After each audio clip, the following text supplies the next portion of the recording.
Alright, so in last lecture we discussed how for our toy example, a line model can produce a reasonable performance on the test set, and now we are going to formalize this intuition even further. It turns out that the simple line model that we have discussed is the same as us re-deriving the perceptron. So a one-liner of a perceptron is it's one of the many models out there, but it's simple because this model converts input to output. So the output being the y's and the input being the x's, like so. Y equals to G, a nonlinearity, with a linear combination of the inputs as the parameter. And a restatement of this is treat the w's and the x's as a vector. Okay, but where do all these weird symbols come from? Let's explain them one by one. So x is a vector of inputs, e.g. In our previous example, our x vector is xe, xs. W are your model's weights.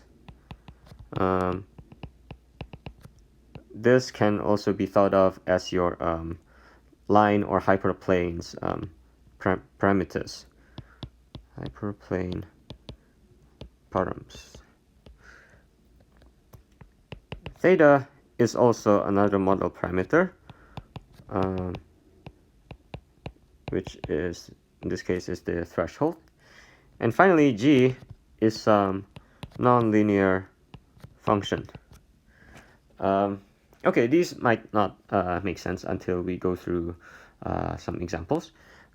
So let's dig into each term one by one, starting with G, a nonlinear function. So note that y equals to G of stuff. And if y is a binary thing, that means we want G to output something that is useful for binary classification. So a popular one reasonable G that we want to choose is the Heaviside function, whereby it's 1 if the inputs are positive and 0 otherwise, or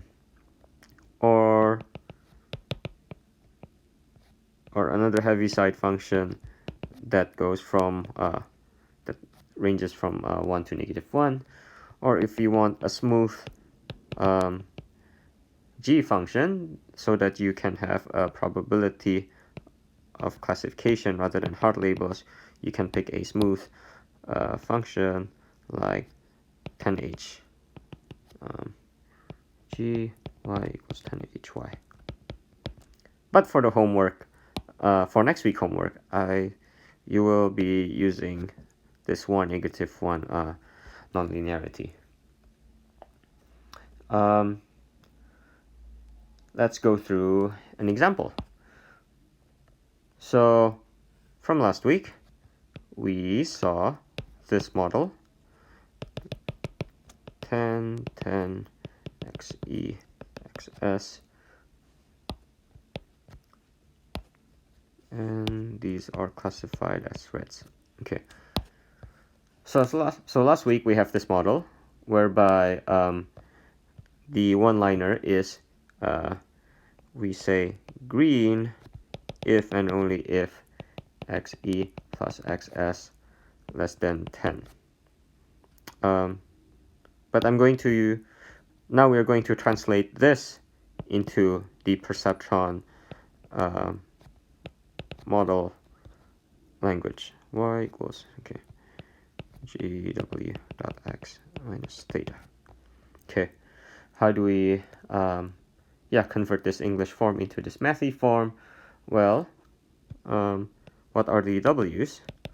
The W's are the weights for each of the feature, xs and xe. And in this case, we have just 1, 1. Why? Because our model says 1 times xe plus 1 times xs is what I'll be using to decide if it's going to be red or green. And then the x's are just xs and xe. And the theta, the threshold, is 10. What about the nonlinearity? Gy will be the reverse Heaviside function, like so. Let's go through a step-by-step computation to see how everything fits in together. So if xe and xs is 4, 4, then y is equal to g w dot x minus theta equals to g 1 times 4 plus 1 times 4 minus 10 equals to g negative 2. And because of the graph here, when g is negative 2, you get 1. So you get a green, which is what we have here. And likewise, if xe, xs is 10, 10, then we have y equals g 1 times 10 plus 1 times 10 minus 10, the theta, equals g10 equals, let's see, g of 10 is here, 0. And so you classify red, which we did here. Now, question, and this is something that you will explore in the homework too. For what data sets would this model do poorly at? So we notice that no matter what the distribution of the greens and reds, so suppose this is your training data, we always pick a line model, but that assumes that the data is linearly separable.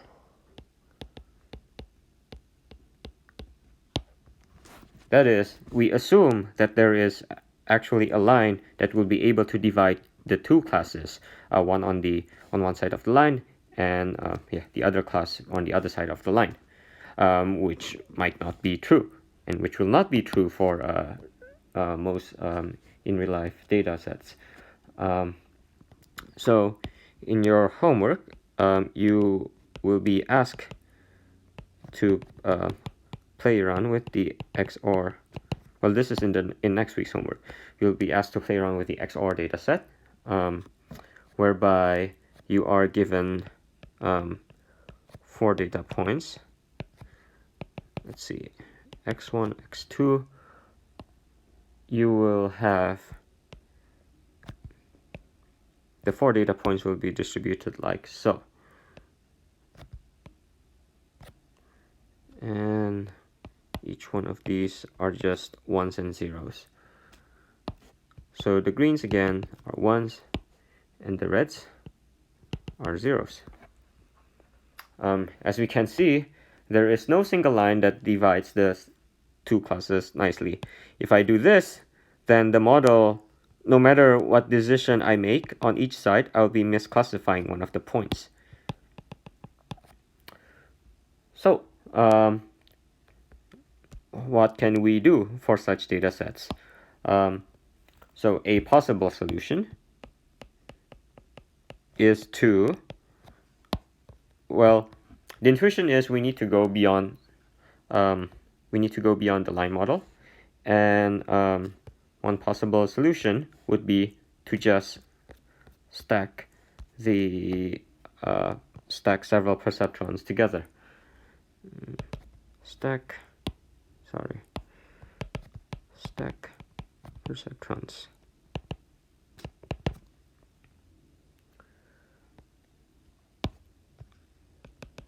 So in your homework, you are supposed to build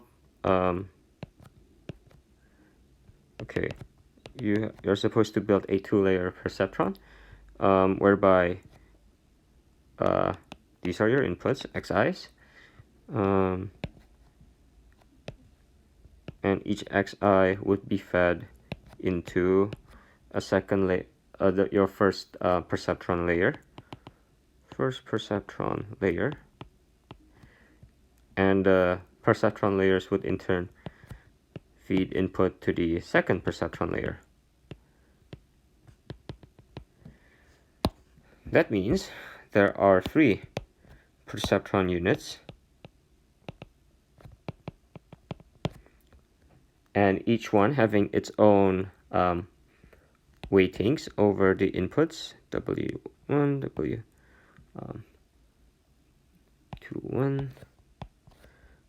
W12, W22, each one having its own threshold parameters as well.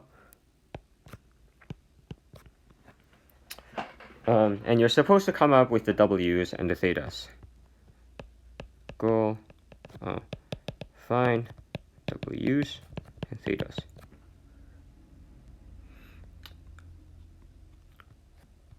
So to give an example for people who have not heard of XOR before, your goal is to come up with a model such that if the input is the same, if the 2 inputs are the same, you would output 0. But if the inputs are different, you would output 1. Oops. 1, 0, 1. Okay. Some hints. You might want to consider what 2 lines would be useful to enclose one class. Remember that remember that the dots are spread out in this way, so perhaps 2 lines that are like this could be useful. If so, then how do you include it in your first perceptron layer? And then finally, how does the third and final perceptron use those 2 lines to decide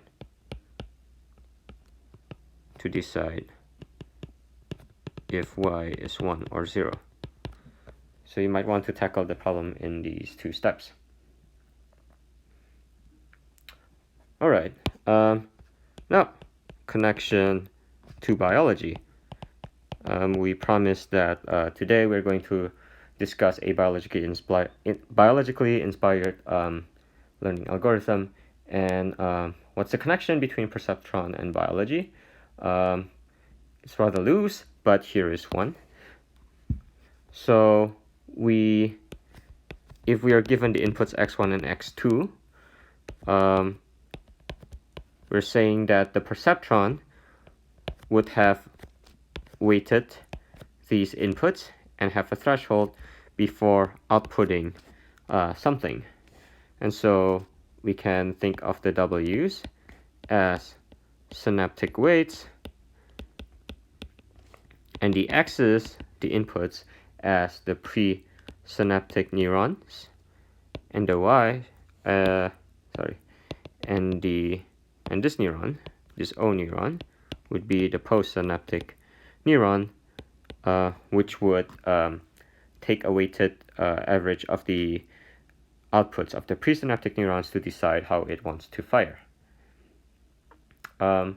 Another connection is that we showed that you can have complexity with connected simple units. That is, with a single perceptron, you cannot solve problems when there are no linearly separable properties to take advantage of.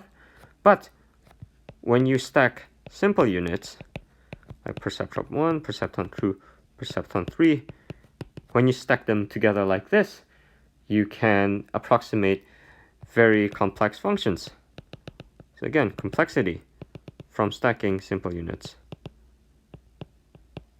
Stacking simple units. And that reminds us of the brain. Each neuron is much simpler than the entire brain, and yet when these neurons are interconnected in some complex manner, tada, we have the brain. And this is how I'm able to give a lecture to you right now.